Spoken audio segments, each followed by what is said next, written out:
Get thee dandied. It's Super Hang-On our Sinclair, episode 92.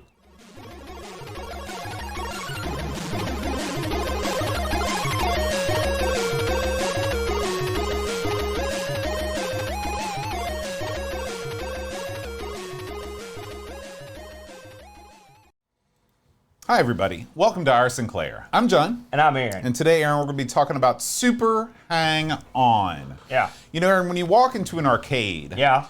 I love it. There's all kinds of it's sort of you're overwhelmed by sensations, Yeah. right? Yeah. There's sights, there's sounds, there's tactile things. You know, there's things you can touch. Yeah. Were you drawn to the sorts of machines like Super Hang-On, things that you can mount? Well, there weren't a lot of things I could mount in the arcade, not legally, but I will say that no, because here's the thing. I'll give you an example using Super Hang-On. You haven't seen the coolest version. It looks like a big motorbike. Yeah. And you get on it, you know, and then you're on the bike. Exactly. And you have to balance yourself. Okay, so there's problem number one. Even back in the arcade, it's a pretty big guy. All right, so here I am, butt up, you know, groin down, grabbing hold of the handlebars, and so then what always happens? Because one thing about being a tubby guy, you're also sort of off center. You just got to go slowly. You just go like this, until you go clunk, and then you're sitting there, and then you've got to take your hiney off the bike, put your foot on the ground, push yourself back up. You know what I'm saying? Then it's time to play the game, and by this time you've gathered a crowd. Because I've never seen a gorilla ride a motorbike. You put the money in, the game starts, and then you go, clunk. Someone comes up to give you a push, then you're getting into it, and by the end of the game, you're sweaty. You've ruined the machine with your girth, and plus the fact that no one wants to get back on it after it's been fully Lysol'd down, you know? So no, it's not what I was really into. Now, what about the other games? Like, remember, this was later on in the arcades, but they had like a game you could be like on skis. Yeah. There's a game. Skateboard, snowboard, stuff like that. What about that? Does that do anything for you? But anything that involves me balancing myself is no good because I just would tumble to my death. Did you ever play that game G-Lock? And they also had Afterburner did the same thing where you could you got in this chair and then you would go like. It was on a bunch of hydraulic lifts. Yeah. Under no circumstances would I get in that. Really? Because I was sure I would get in it and I would fire that thing up and the whole thing would just explode or fall on me. Because I was like, this thing, it ain't ready to handle this. Well, baby. It's funny because you always assume that those machines are made with Japanese people in mind. Yeah. Not our corn-fed American I've boys. learned that from just trying to get into some of this stuff. It's like you can't do it. So no. They were more prevalent when you would have been going to the arcades. Did you jump on these things? You know, I did. I always felt like this is the type of game that straddles the line. You know, the snowboarding games, the skating games. They're where it's just like you're feeding $1 in each time, but they had the depth of a home game. So in order to get good at games like this, you're having to spend tons and tons of money. So that was the turnoff for me. It cost so much money to get good. Versus if I could put $0.25 in or 50 cents in an older machine, I could have what I would assume to be a pretty fun experience without having to really invest a lot of money. It's also one of the big problems. It's just something that happened to the Wii. Remember I told you I did the Wii stream a couple weeks ago? I was bowling. I was doing all the stuff, right?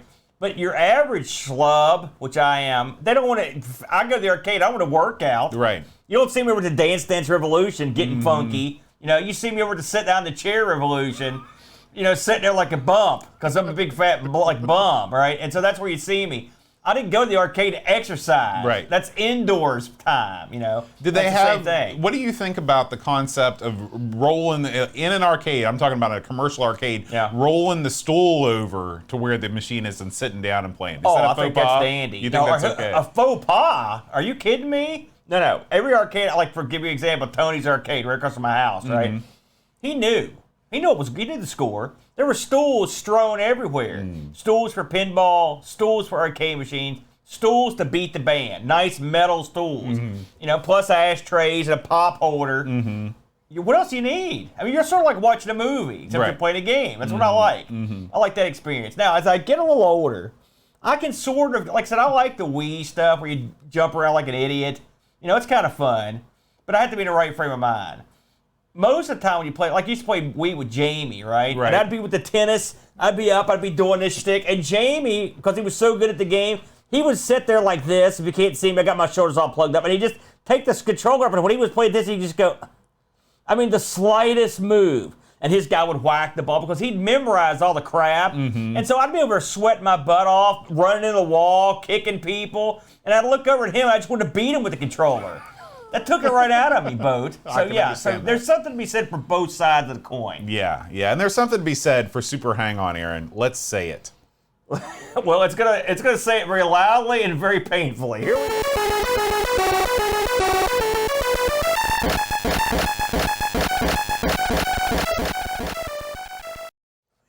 Man, that's like a Brillo pad directly to your audio gland right there. It's like, yeah, brutal. My favorite was when the drums came in. Listen, that's the Speccy and it's painful, but that's like something you torture a guy with. A love theme from Super Hang On. Holy smokes. That's horrible. Well, it's Super Hang On, Boat. Yeah. Now, you know what I like to do?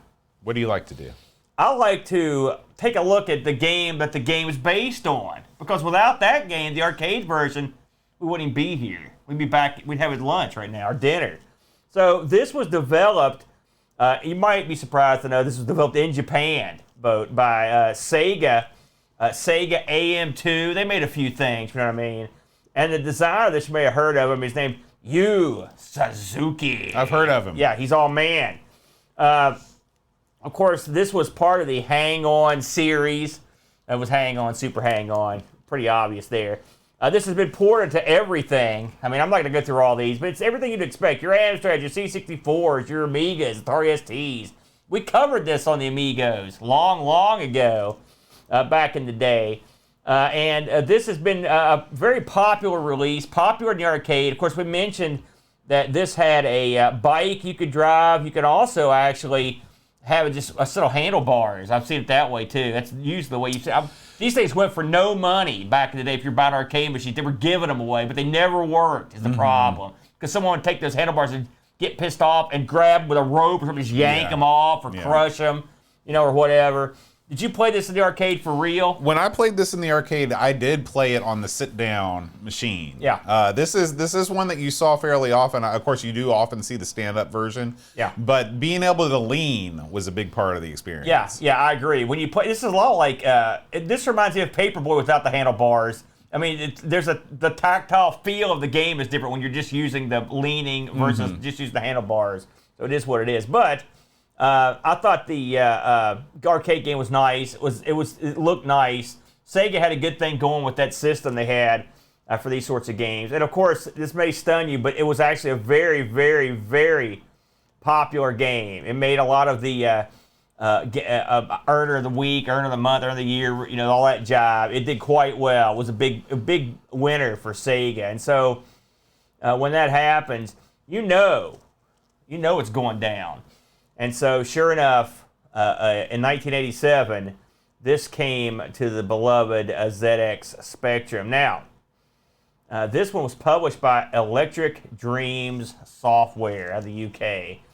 And created, this is an interesting story, created by Chris Wood, who actually has done a few things that we've played on, like not this system. I don't know if we played Tower. Did we play Tower Topper on the ZX? I can't remember. No, it was on Amiga. We played, and he did Solomon's Key, Netherworld, and the Cool Croc Twins, and he went on to do some PlayStation stuff. I want to play the Cool Croc Twins. Was that an N64 game? I don't know where it was at. I don't know. Here's the interesting part.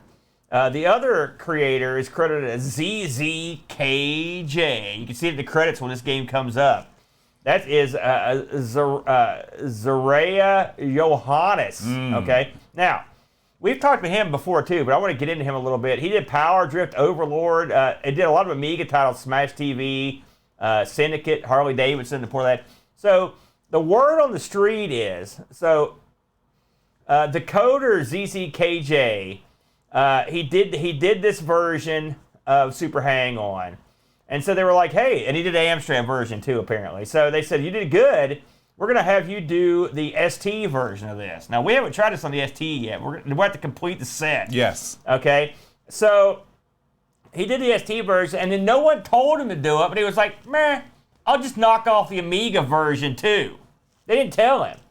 So he took it upon himself to basically figure out how to code F68000, get it done. And so they freaked out. They're like, holy smokes. Can you imagine if you're a guy that's making these games? This guy's like, here's your game that we didn't ask for and it looks awesome. You're going to be like, holy crap. This got him over severely. So in their eyes, a popular move by him, and they ended up releasing it. So that's the story of that guy. So this is one of the titles that he worked on to start off his career. For those that haven't played Super Hang-On before, Bo, why don't you run down what this game's all about? Super Hang-On is a motorcycle game that is based on checkpoints. So this is not a lap-based game. This is the other thing. Point A to point B. Point A to point B. Yeah. It's your typical your Outrun-esque type game where you're trying to, you see on the bottom of the screen, of course, you see your motorcycle planted right there in the middle of the screen as the stage scrolls by, and you see at the top of the screen under your score.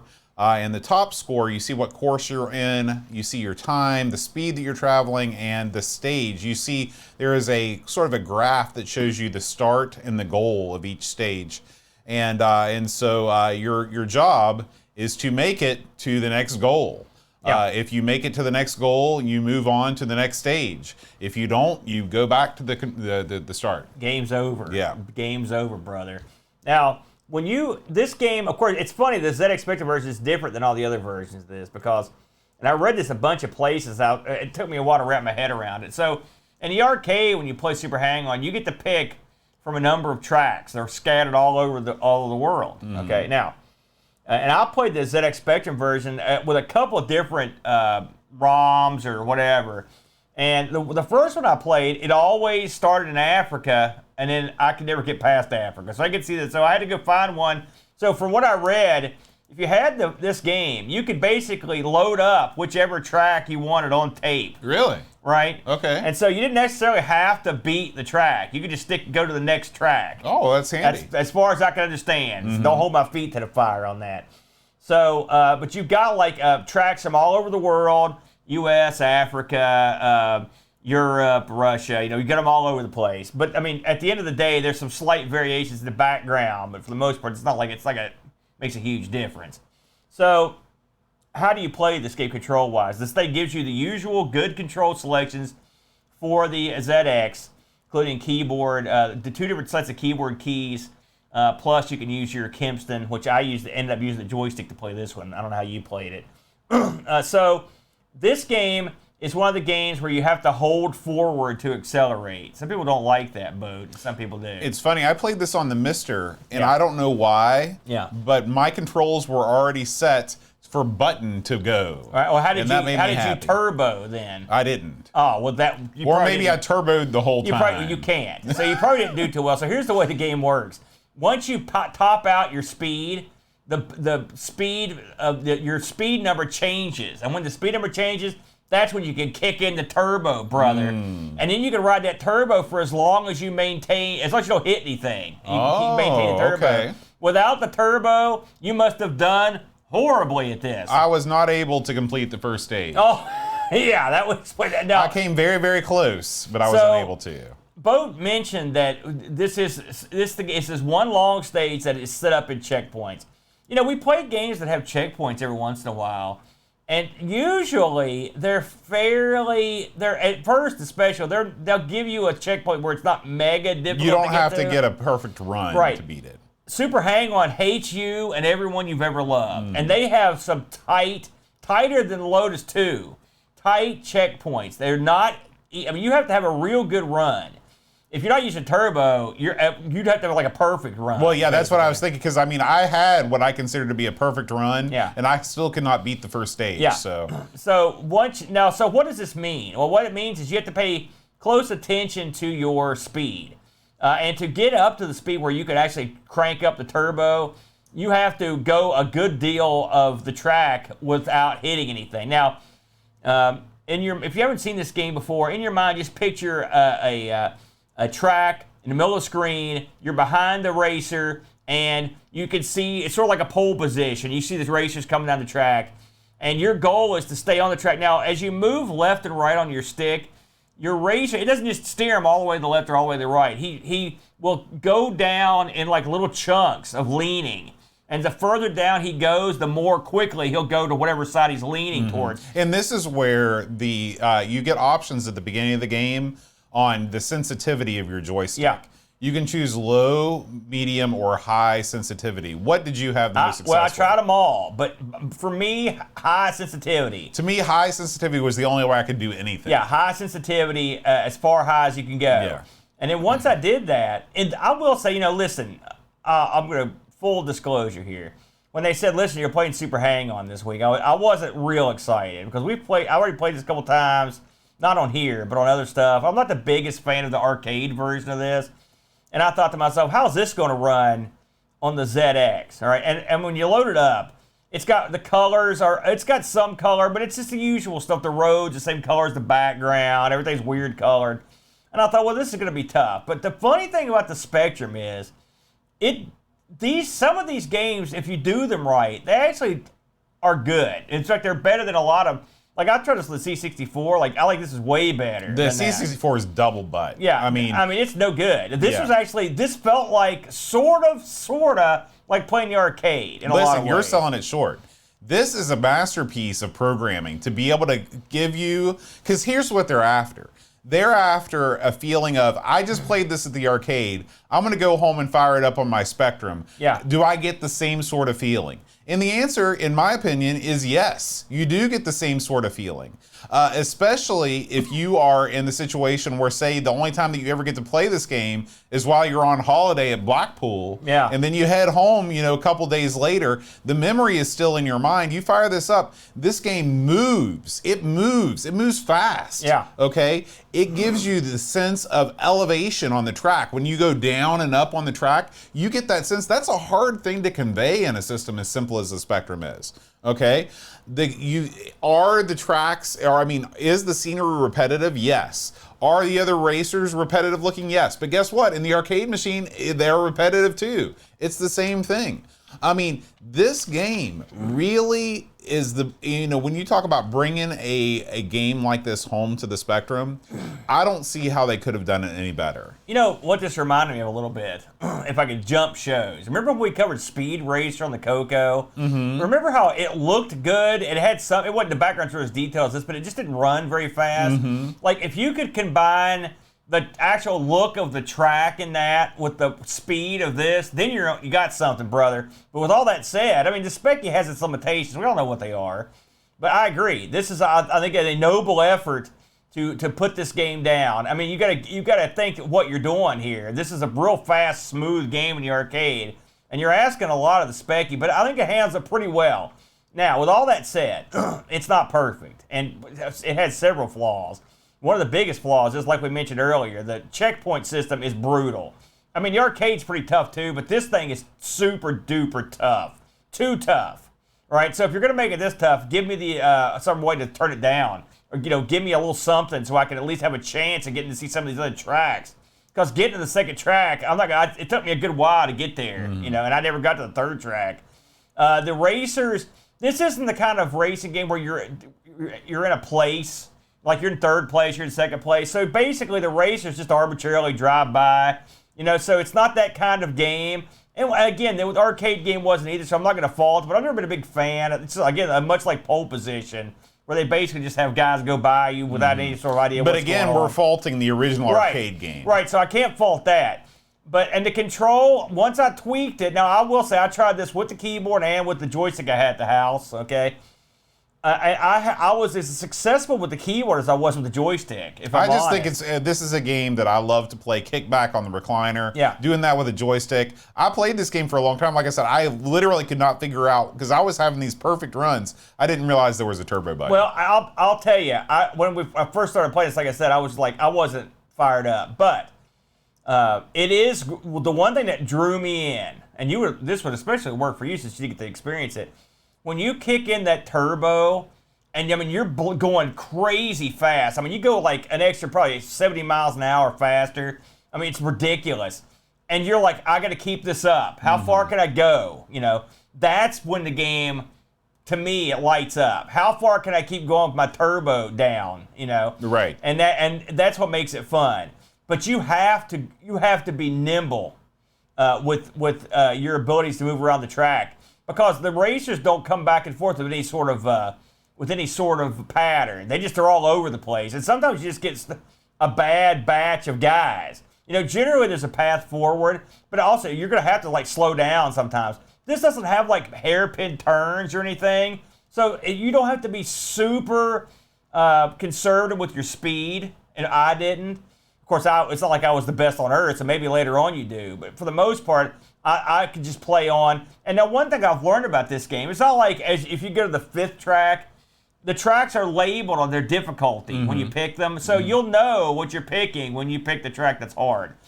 So that you got that going for you. And some are just, like I said, the harder tracks are just, sometimes they're longer, sometimes they just have more guys that are in your way. But overall, when it comes to competing with the arcade, which at the end of the day, that's what you're doing, given what the Speccy capabilities are, I thought it was a pretty competent port of the arcade machine. Yeah. Now, of course, this is Outrun in the Hang On in the Arcade was another. This is another example of Sega using that sprite scaling hardware board, that Scala board.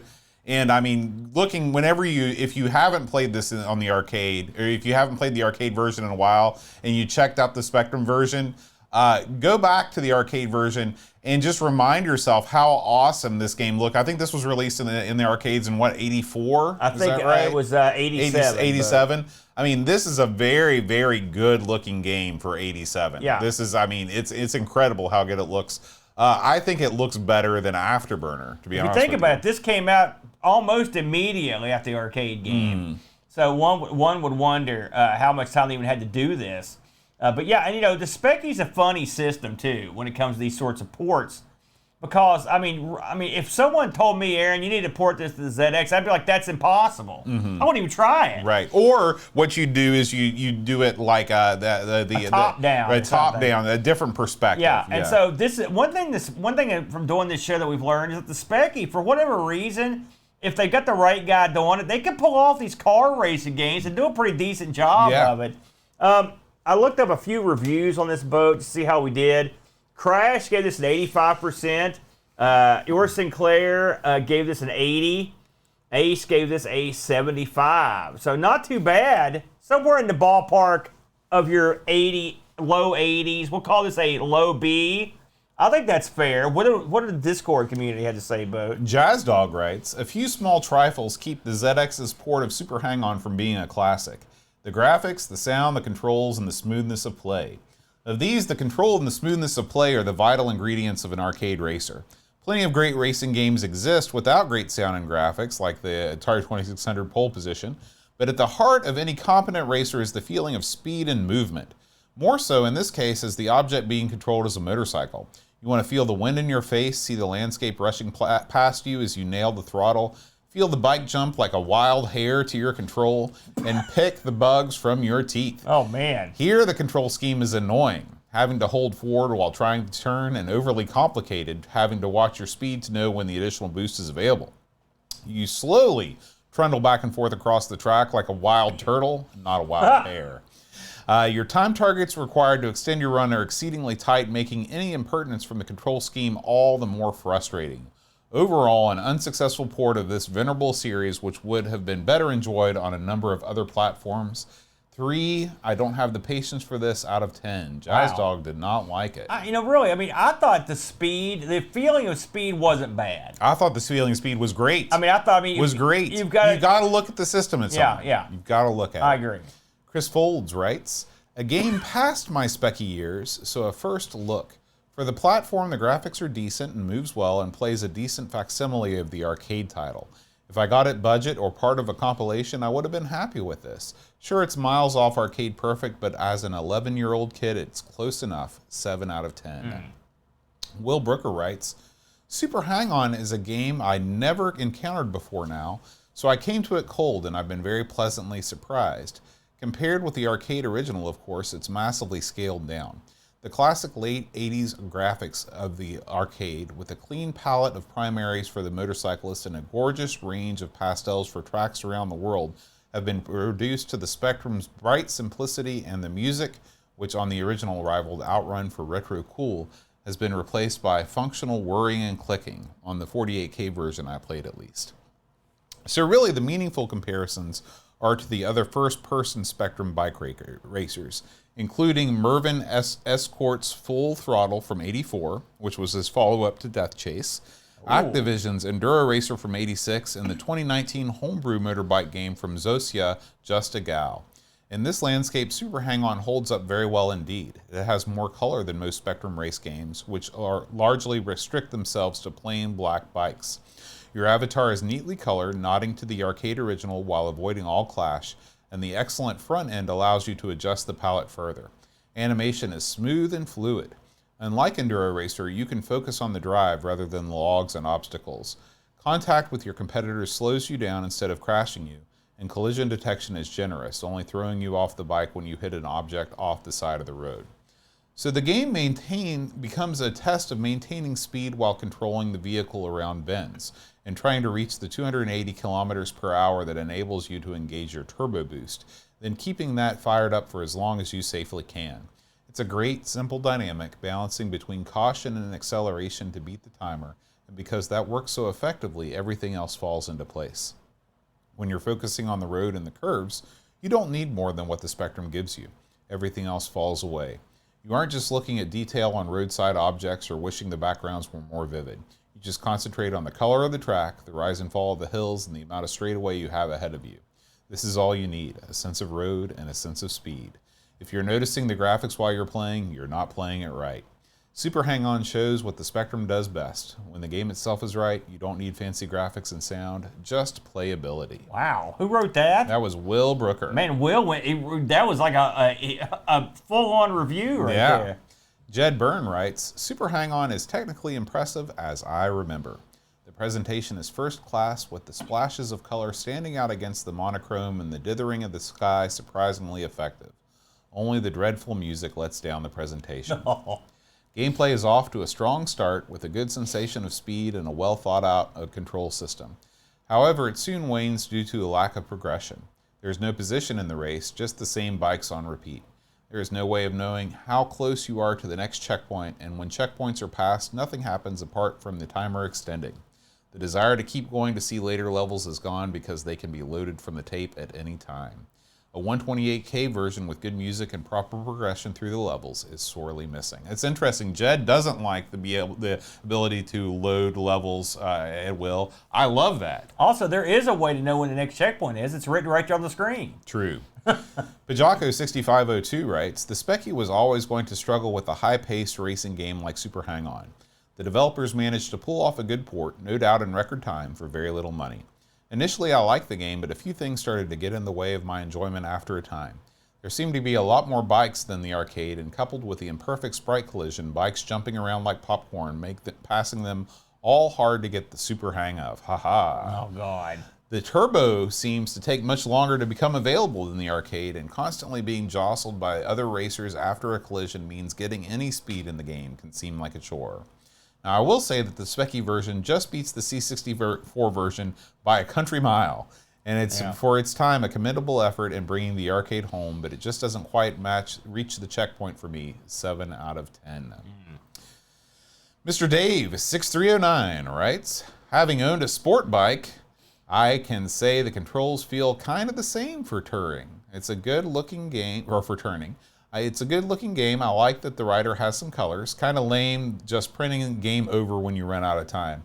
I really need to play it more, I guess. And finally, D-Man says, it's basically Outrun, but on motorbikes, 6 out of 10. Well, I mean, D-Man, it's funny, I'm sitting here watching this while you're reading those, and if you look at this the right eye, especially when the background's white, it reminds me of like the Aha video. It's almost like the sketching of the road and your racer and the cloud of smoke. They look like pencil sketches almost. And you could almost, remember the big jerks and that had the wrenches that run the racing team? Maybe that's where they came from. Maybe so. They literally crawled out of the ZX version and right into the comic book. I looked this up on the eBay boat, as I long to do, and guess what? If you got $7 or $8, take this bad boy to the house. And hey, why not? You can do much worse. I give this the endorsement. I think it's not perfect, but I enjoy it. If you've got the patience to fail over and over and over. There you go, Boat. All right, Aaron, what do we got? Oh, before we leave, we've left Super Hang-On. It's time to leave Super Hang-On. Of course, we want to thank all of the fine folks that make our Sinclair possible. And this includes the Clives Club, Aaron. The Clives Club.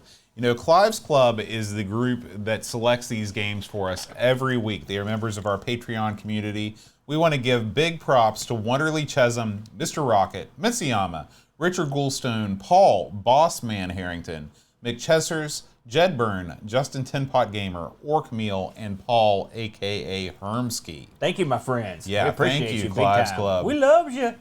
Now, if you want to support this show, if you like what we do, head on over to patreon.com/Our Sinclair.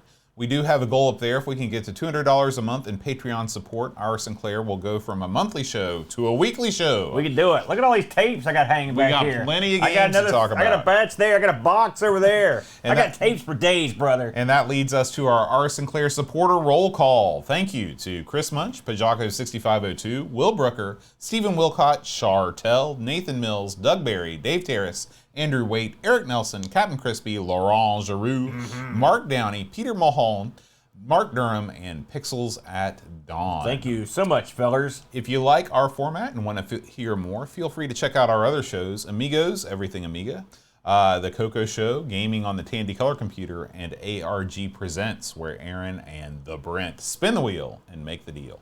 All of these shows can be found on the Amigos Retro Gaming YouTube channel or at anchor.fm/Amigos Podcast. I don't know how you remember all that stuff, Bo. Well, Aaron, I got what you call a great brain. Is that what you mean?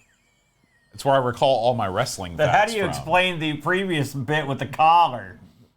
The what? The collar popped up. Did the brain tell you to do that? The collar? Oh, I thought you were talking about the color clash. That's a collar clash. Yeah. I wanted to clash you with my fist because your collar looked dumb. My color looked great. Oh yeah, keep telling yourself that. My color's pallid, actually. Yeah. We could pencil sketch on your skin. Yeah. Aaron, what are we going to be playing next time? I don't know. After that banter, I don't know. We may not be coming back. Let's see what we got. Oh, yes. You know, Yes. Aaron, is bastard a curse word? Well, it doesn't matter for next week because next week, you know, I'm so excited that this came up. We're doing Abe Edmondson's How to Be a Complete Bastard. Lock the kids away. And by the way, as an added bonus, I happen to own the book that this game is based on. So And this is all based on the young ones. Well, no. right? It's sort of based on Abe's actual character, I guess. It's hard to explain. He's well known for being this, and so he had to write the book. Okay. There you go. All right. Well, we hope you will join us and learn how to be a complete bastard. Some of us know. Yes. We will see you then. Until then, rewind tape. And press play.